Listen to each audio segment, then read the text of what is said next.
Kindly sit down. Thank you for your courtesy. Uh,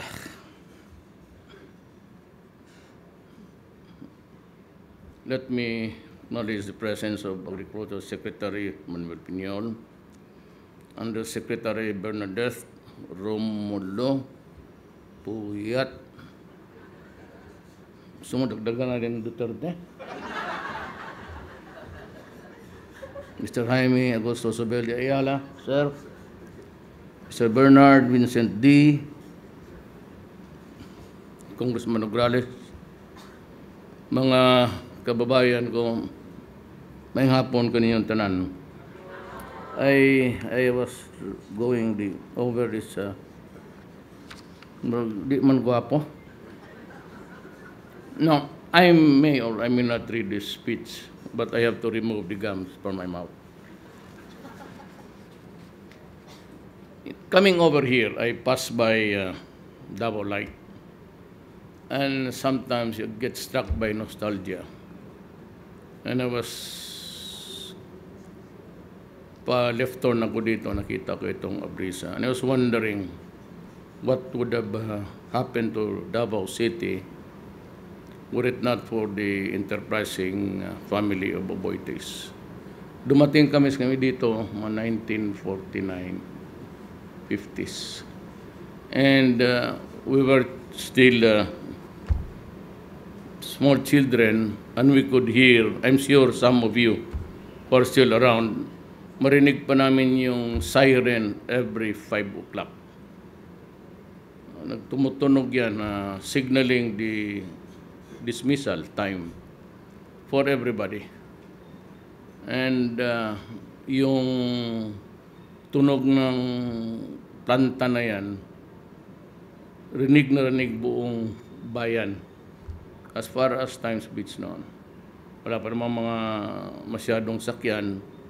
So the decibels were quite very low in the entire community, so that lalo na bata ka pa yun, the keen sense of hearing. At nakita ko kung wala ang Aboites, paano kaya tayo ngayon? And so also with the Ayala, the family. Were it not for their vision to create another beautiful city, it's now Makati, what could have been the developments by then and now. Ito yung mga tao na gumagamit talaga. There's no doubt about it. They are imbued with the sense of responsibility sa kapwa-tao nila. Maybe because along the way, you get some pera, marami na, and you begin to think of what will happen when you die. Hindi mo naman madala sa langit, lalo na sa impyerno. Kukunin ni Satanas yan. So, you embark on something that is not really for people to remember you, but your own sense of fulfillment in your life in this universe. Yung fulfilled ka. And this may be the driving force of these guys in their mind, uppermost, that we have to give back something also who created us in the process. I give you this power. We all work. You buy it from us. We become rich. We have the lands in Makati. We sell it. But we build a strong community and a beautiful city for that matter, which is now the thriving place, the capital of where the money is. It revolves around that area. So, ganon ang perception ko.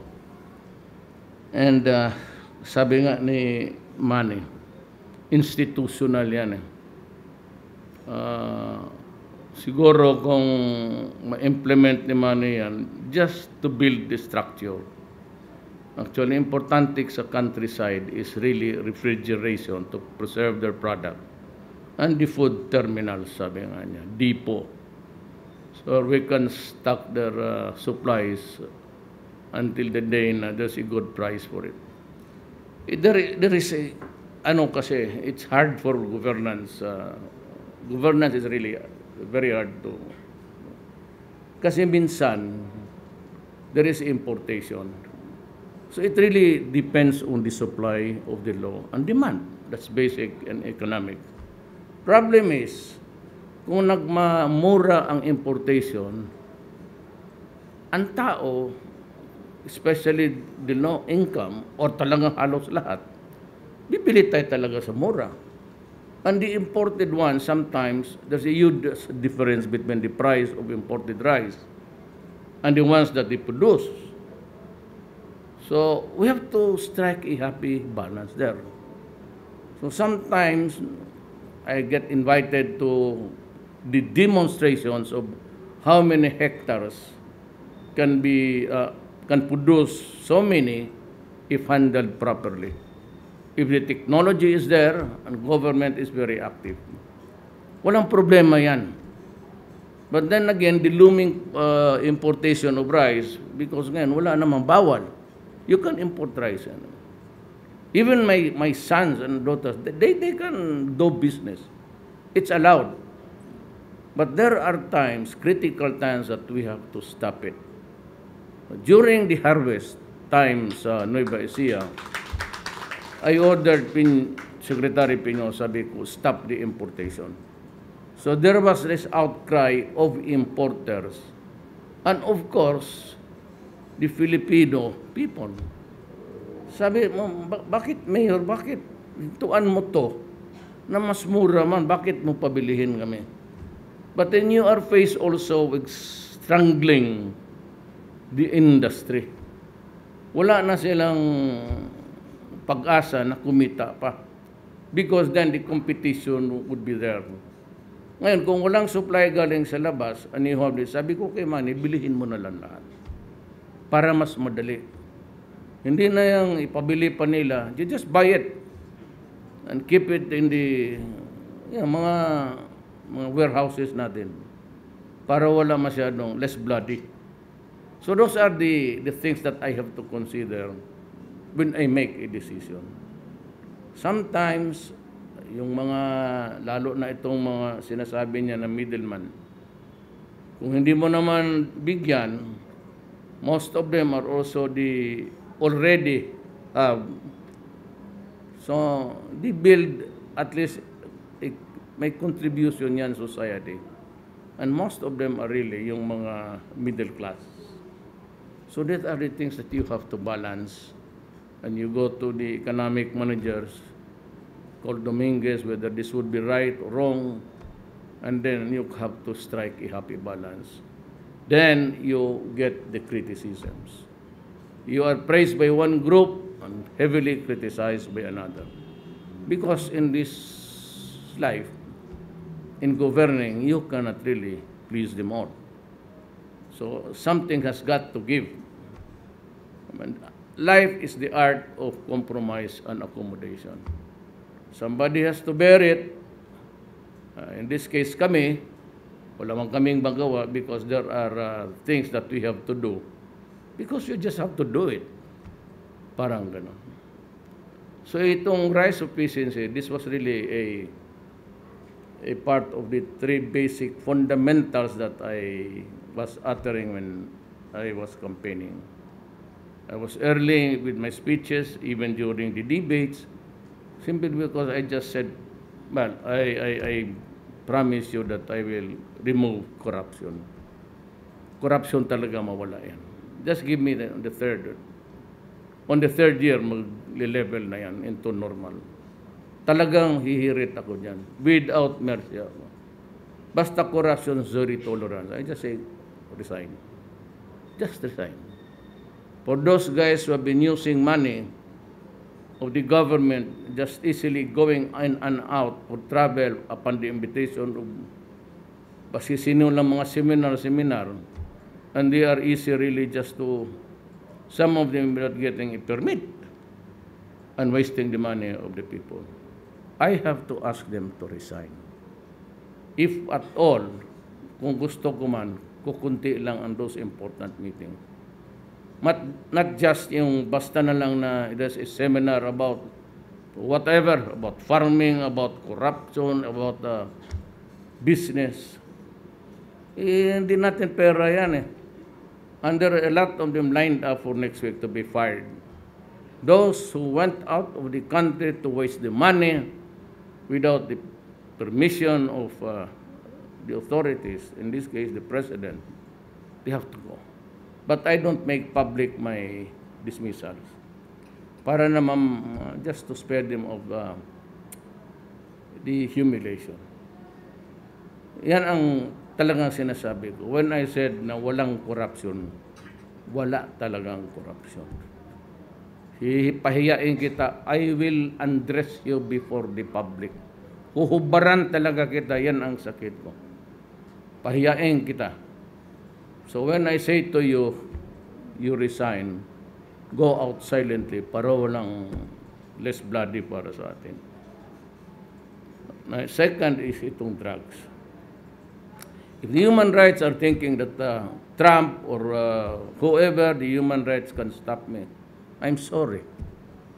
The drug problem, if it becomes worse again, the police has to enter the picture. I want it eradicated if possible. Wala akong ano dyan. It's an organized crime.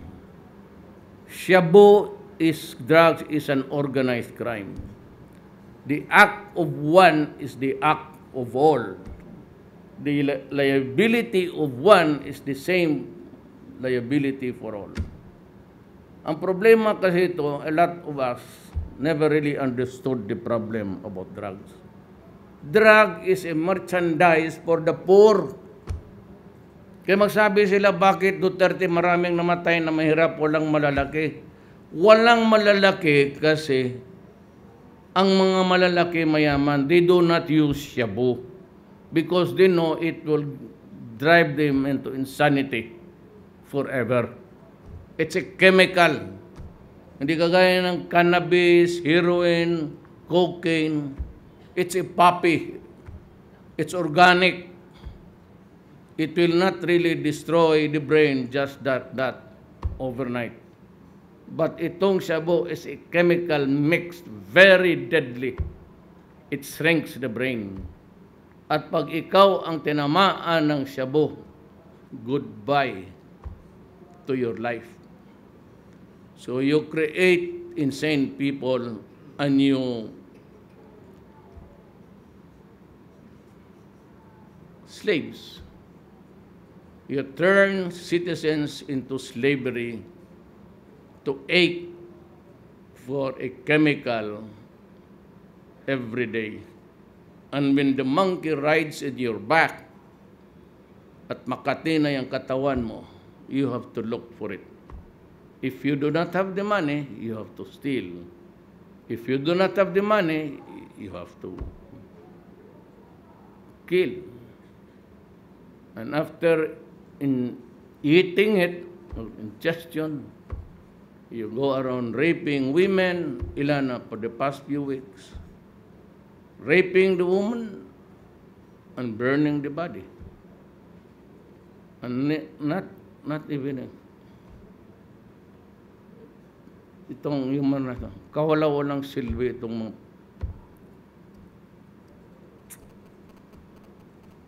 kagaya no, they came very late.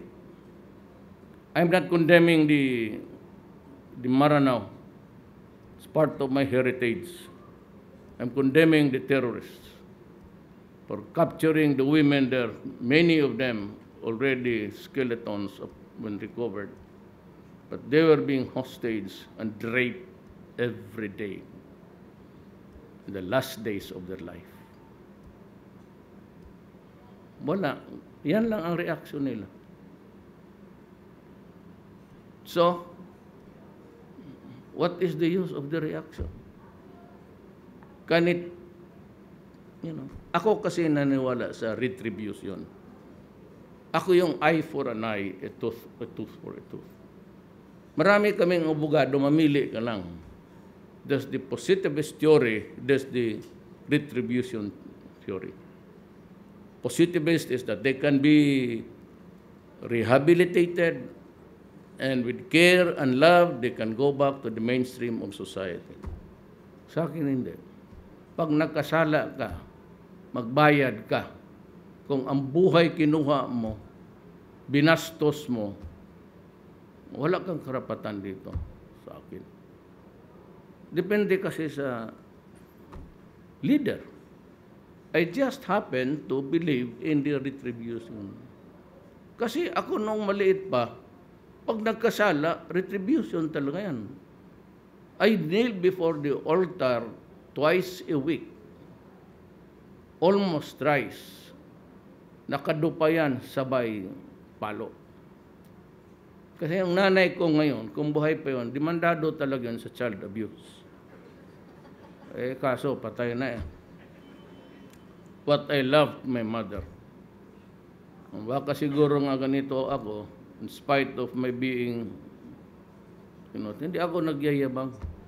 Sabi nila, hindi totoo yan. Well, you asked the... Ako lang ang kandidatong presidente nagpa-hostage. Sila? Anong ginawa nila? Ako, I endured the hostage situation for 2 days. Just to see that everybody was... Kaya kung magsalita ka lang, I'm not saying that I'm a coward nor brave. What I'm saying is that I am really very dedicated to my oath of office. Wala akong pinagyabang na matapang ako. Hindi nangyari yun. Of course, kung nakasaksak ako, siyempre, arigluhin ng nanay ko yan. Gago. There is no record. Of course, there's no record. Because I had parents then.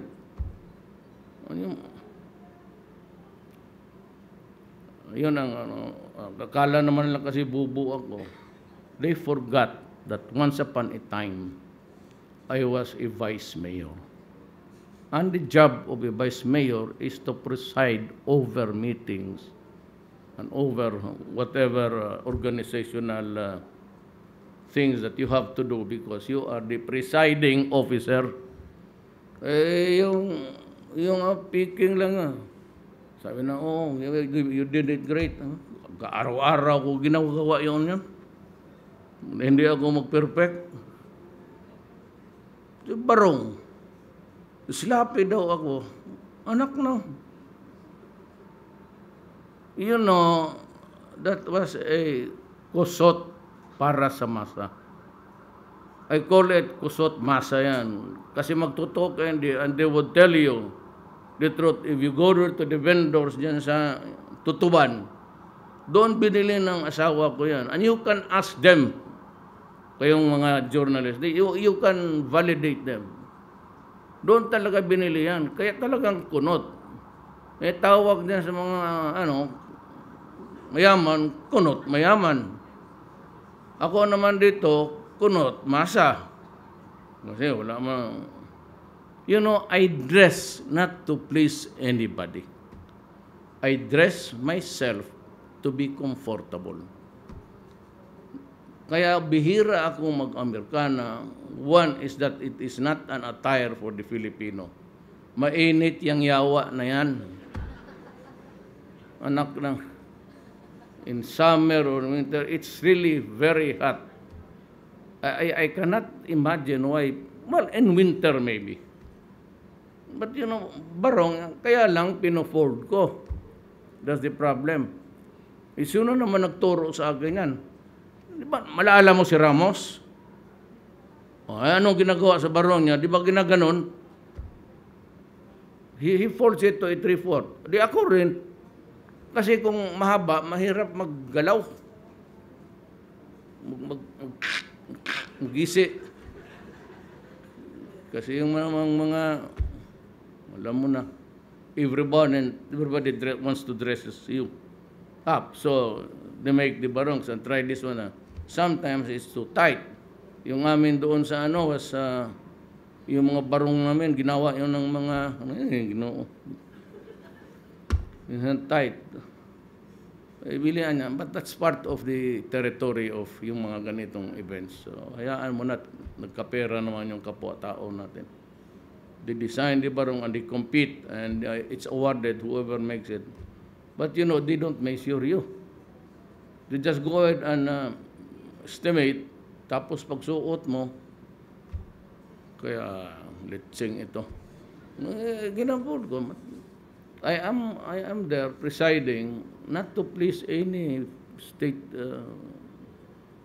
figure, to please the prime ministers and the president. Of course not.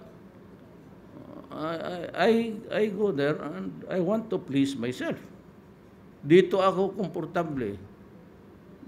Ngayon lang ako since when did yung nag-Amerikana.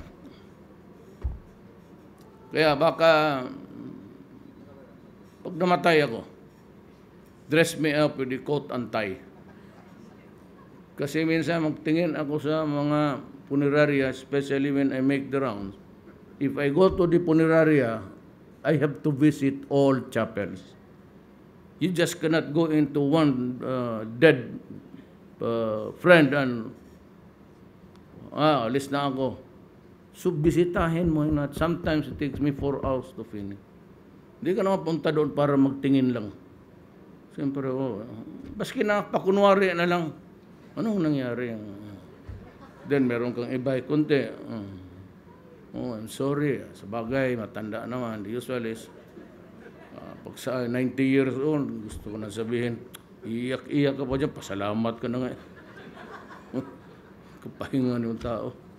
Pero wala mang tumatanggap ng gano'n.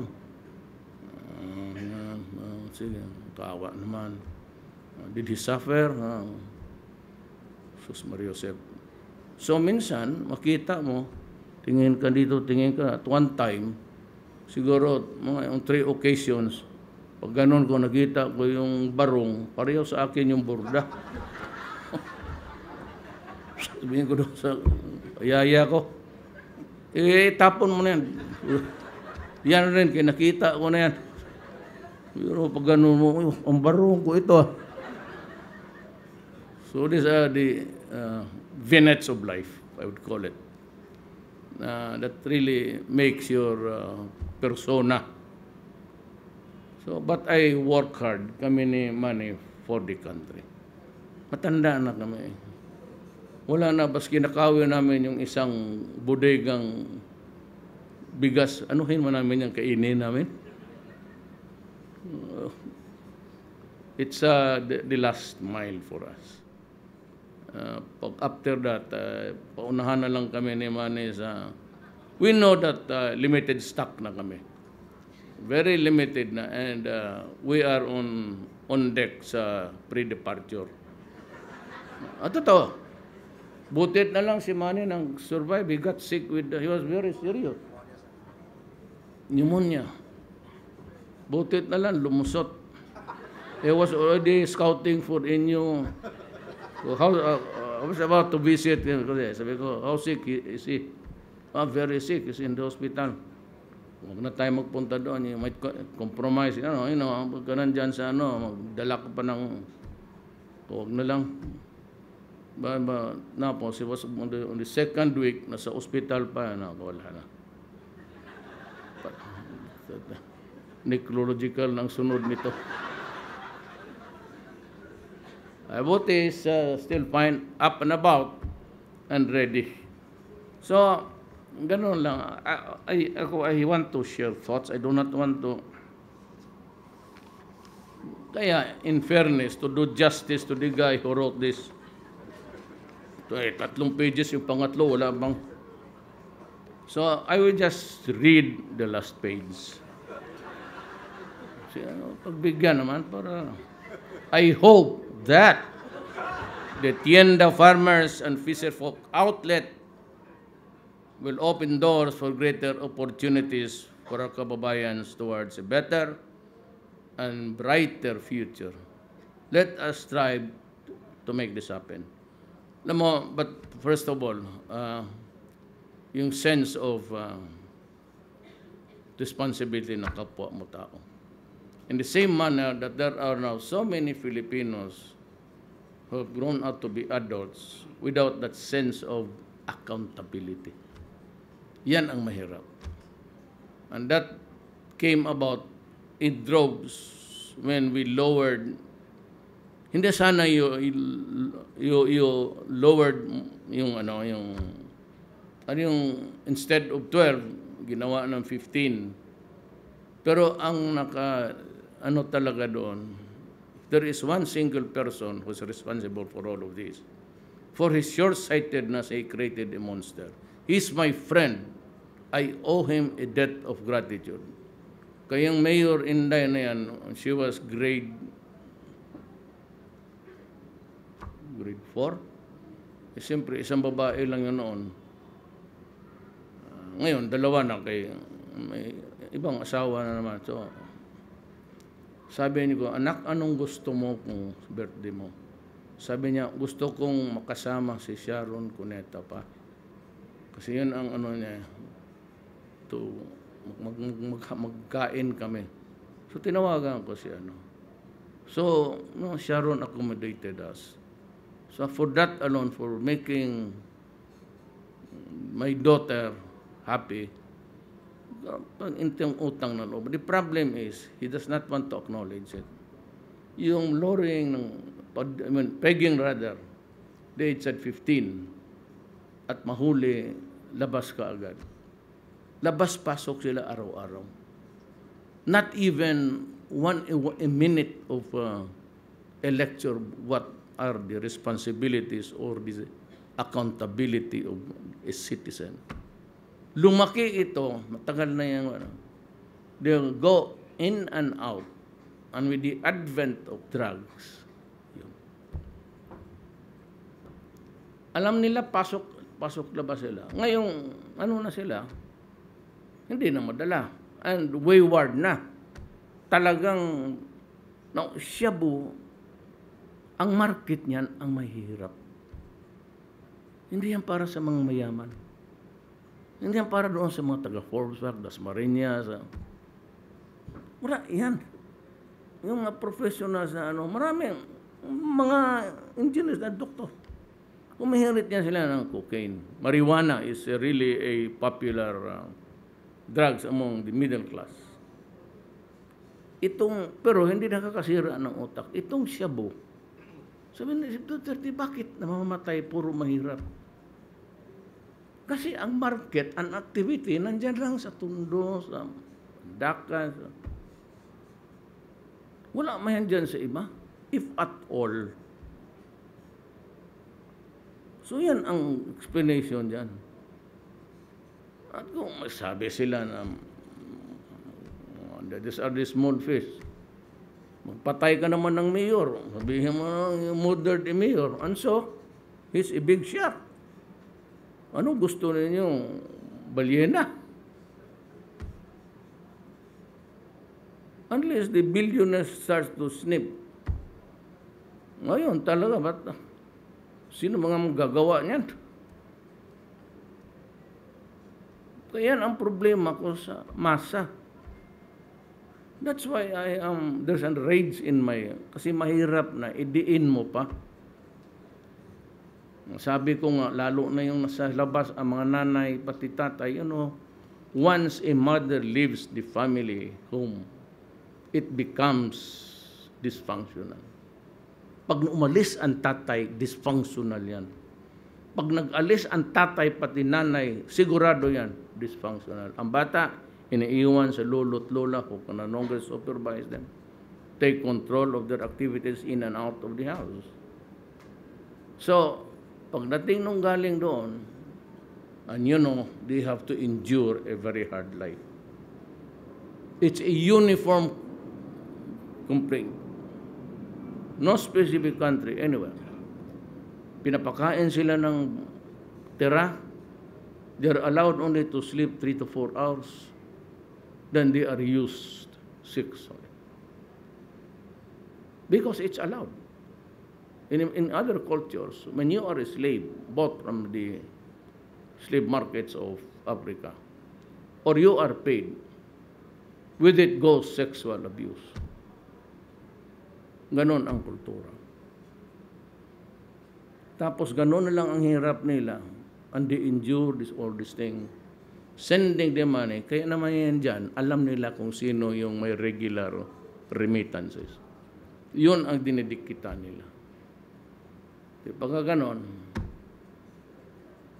pag-uwi ng tatay pati nanay, in spite or despite of their sacrifices, their efforts, their sacrifice are put to a naught. Kaya ako galit. That's why I said, do not destroy my country because I will destroy you. Do not destroy the youth of my land. Because mahirap man tayong lahat.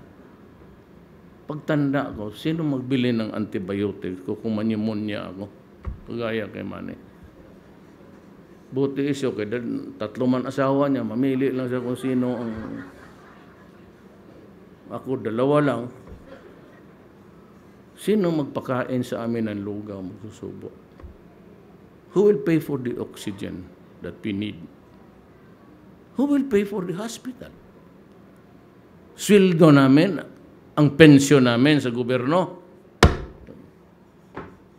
Me, I can be hospitalized. Saan? Cardinal Santos yung hospital ko. Maybe 7 months. After that, dissipated yan.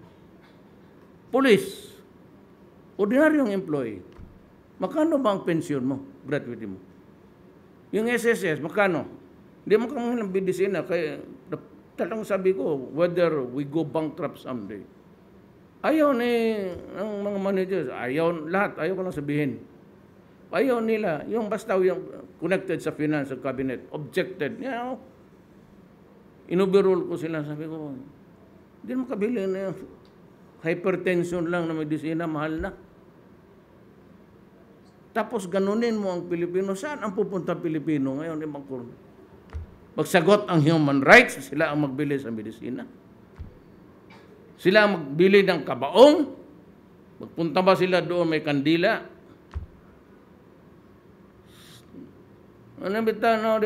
Of course, I know na in war, mayroon talaga nangyari. And these things will be investigated. But do not automatically condemn governments because hindi naman tayo lahat puro gago ng you elect or you choose insane people. Our mouths must be different. Pero we are in this governance. So again, we would like to thank the corporate, hindi yung sabihin mayaman, the corporations who have the sense of responsibility for their fellow men. Now, they are contracting with certain farmers so that bilhin nila lahat. And how about all the farmers doing their thing and selling it to? But of course, there's always the competition. Remember, para na tayong free trade and everything, it will be more profound in the years to come. We have to compete. That is why production is the secret. So, ang production mo pareho sa kanila, then they have to choose. You can only convince, bilihin mo na lang yung Pilipino, pareho lang din ang presyo. Parang ganun ang... So, it is how Pinyol works now until the last day of my term to institutionalize this. Naingat. Sino may dumadaan dyan? Nandito yung presidente. Karami naman. Why do not do that? You never, do you hear me using the idiotic siren?